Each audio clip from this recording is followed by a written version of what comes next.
100 रोटी वाला ससुराल। सुनो जी, मुझे तो शीतल की बड़ी फिक्र रहती है। उसका ध्यान तो बस घर के बाहर दोस्तों के साथ घूमने फिरने में ही रहता है। उसे कुछ बोलो तो एक नहीं सुनती। मैं तो कहती हूँ इसकी जल्दी शादी वादी करवा दो, वरना लड़की हाथ से निकल जाएगी। तुमसे ज्यादा चिंता है मुझे शीतल की शादी की। कल ही वो रामपुर वाले मौसा जी को फोन भी किया था। बता रहे थे एक लड़का है नजर में। उनका अपना घर है और लड़का भी अच्छा है। अरे तो फिर बस बात चलाओ ना, एक बार देखे तो सही लड़का और घर बार कैसा है। कौन से लड़के की बात चल रही है यहाँ? तुम्हारी शादी की बात चल रही है बेटी। अब तुम्हारी शादी की उम्र हो रही है तो लड़का तो देखना पड़ेगा ना। उफ़ो, मुझे अभी नहीं करनी शादी वादी। ये तो मेरे खेलने कूदने के दिन है। बहुत खेल कूद ली तुम। अब घर के काम धाम सीखने की कोशिश करो, समझी? ससुराल जाकर हमारी नाक मत कटवा देना।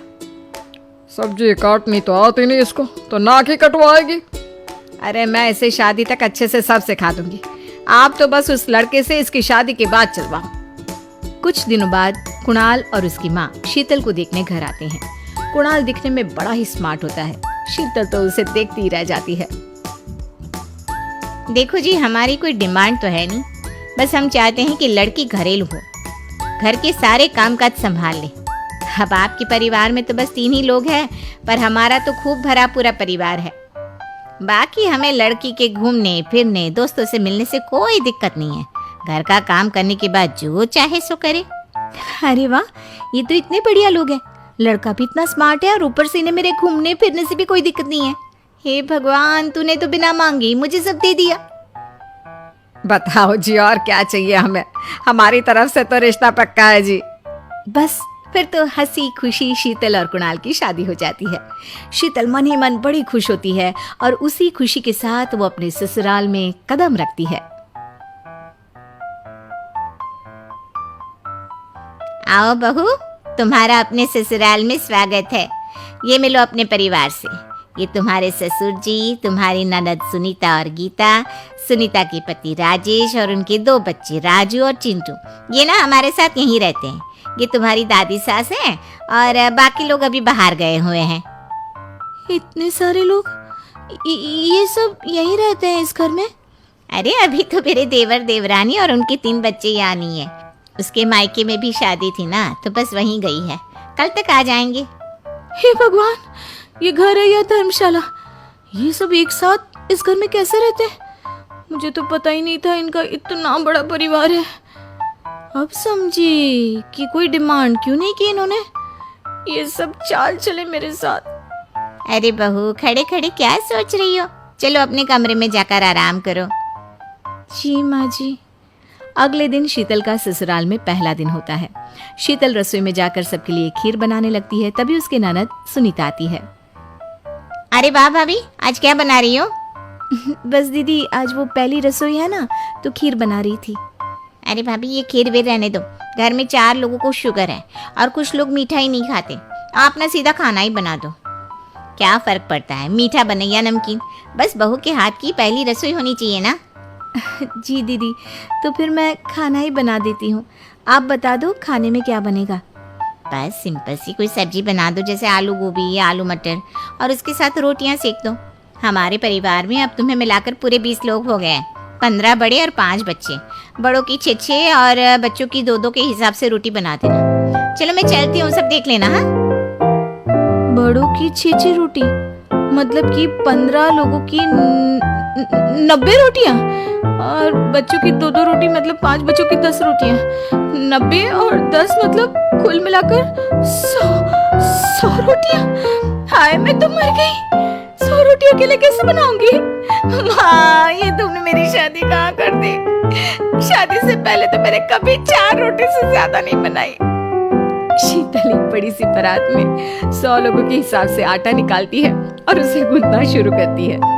आटा गूंथते गूंथते शीतल के पसीने छूट जाते हैं। उसके बाद बारी आती है रोटी बनाने की। शीतल एक एक करके रोटी बनाना शुरू करती है और 10 रोटी बनाते ही अपनी कमर पकड़ लेती है। हाय, मैं मर गई। मेरी कमर टूट गई खड़े खड़े, और ऊपर से इतनी गर्मी। मैं 100 रोटियां कैसे बनाऊंगी? अरे भाभी, सब बाहर रोटियों का इंतजार कर रहे हैं। जरा जल्दी जल्दी रोटी सेक दो। सब जादुई तोता। एक छोटे से गांव में एक गरीब परिवार रहता था। उस परिवार में रामू और उसकी बीवी सीता उसके बेटे चिंटू के साथ रहते थे। उसी गांव में एक तोता भी रहता था। उसका नाम था रघु। वो किस्मत का धनी था। जहां भी जाता वहां किसी भी चीज की कमी नहीं पड़ती थी। एक दिन रघु उड़ते उड़ते उस गरीब परिवार के घर गया। रघु सोचता है, अरे वाह, लगता है यहाँ आज बहुत अच्छा खाना मिलेगा। मैं पेट भर के खाऊंगा। वो एक कटोरी में रखे अमरूद देखता है। अरे वाह, अमरूद, मुझे तो ये बहुत पसंद है। मैं तो इसे पेट भर के खाऊंगा। रघु तोता अमरूद खाने ही लगता है। तभी सीता रघु को अमरूद खाते देखती है तो गुस्सा हो जाती है और उसे वहां से भगा देती है। भाग यहाँ से, न जाने कहां से आ जाते हैं। मैं तो परेशान हो गई हूँ इनसे। सीता के भगाने के बाद रघु चुपचाप से एक कोने में रहता है। धीरे धीरे उस परिवार की बरकत होने लगती है। एक दिन रामू और सीता खाना खाते वक्त बातें करते हैं। आजकल हमारी बहुत तरक्की हो रही है, काम भी अच्छा चल रहा है। रामू कहता है। इस पर सीता कहती है, सच कहा, भगवान हमेशा ऐसे ही हम पर मेहरबान रहे। बेटा चिंटू भी कहता है, पिताजी, मुझे खिलौना लेके दो ना, मेरे सभी दोस्तों के पास है। रामू कहता है, ठीक है, जरूर लाऊंगा। सीता कहती है, कितने खुश है सब, मेरे परिवार को किसी की नजर ना लगे। एक तरफ ऐसी बातें होती हैं, तो दूसरी तरफ रसोई में रघु तोता भी अमरूद खाते रहता है। मजा आया, अमरूद खाया, मजा आया, अमरूद खाया, मजा आया। तभी सीता रसोई में आती है और रघु तोते को अमरूद खाते देख बहुत गुस्सा होती है। सीता रघु को बाहर निकालने के लिए पिंजरे में अमरूद रखती है। रघु जब अमरूद खाने लगता है तो पिंजरे का दरवाजा बंद हो जाता है और वो उसमें फंस जाता है। मुझे बाहर निकालो, मैं यहाँ फंस गया हूँ, मुझे बचाओ। अगले दिन सीता पिंजरा उठाकर बाहर दूर उस रघु को छोड़ देती है। रघु के जाते ही उनके घर आई बरकत धीरे धीरे कम हो जाती है। उन्हें बहुत घाटा होता है। सीता कहती है, ये क्या हो रहा है, अचानक इतना कैसे बदल गया? अभी तक तो सब कुछ अच्छा चल रहा था। रामू कहता है, लगता है भगवान हम पर रूठ गए हैं। चिंटू भी कहता है, लगता है अब मुझे खिलौने भी नहीं मिलेंगे। और वो रोने लगता है और बाहर चला जाता है। कुछ दिन बाद रघु तोता फिर से उस घर में आता है। वापस आया, मैं वापस आया, अब मैं जमकर अमरूद खाऊंगा। रघु सीधा रसोई घर में चला जाता है और अमरूद खाने लगता है। कुछ देर बाद सीता रसोई में आती है और रघु को देख कहती है, एक तो घर में पहले से इतनी दिक्कत चल रही है और ऊपर से ये तोता मुझे और परेशान कर रहा है। सीता रघु को वहां से भगा देती है। रघु उड़कर किसी कोने में छुप जाता है। कुछ दिन बाद धीरे धीरे उस घर की बरकत वापस आने लगती है। काम भी अच्छे से चलने लगता है। एक रात जब रघु तोता अमरूद खाने जाता है तो पिंजरे में फंस जाता है। ये लोग आखिर चाहते क्या हैं? एक तोते को शांति से अमरूद खाने क्यों नहीं देते? मैं कौन सा चोरी कर रहा हूँ? बस अमरूद ही तो खा रहा हूँ। तभी रामू वहां आता है और पिंजरे में रघु तोते को देख उसे बाहर छोड़ देता है। ये तोता भी कितना जिद्दी है, बार बार वापस आ जाता है।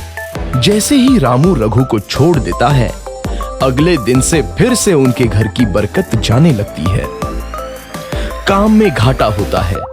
किसी को समझ नहीं आ रहा था कि ऐसा क्यों हो रहा है। रघु तोता घर आता है तो अचानक बरकत आती है और जब रघु तोता को बाहर निकालते हैं तो बरकत चली जाती है।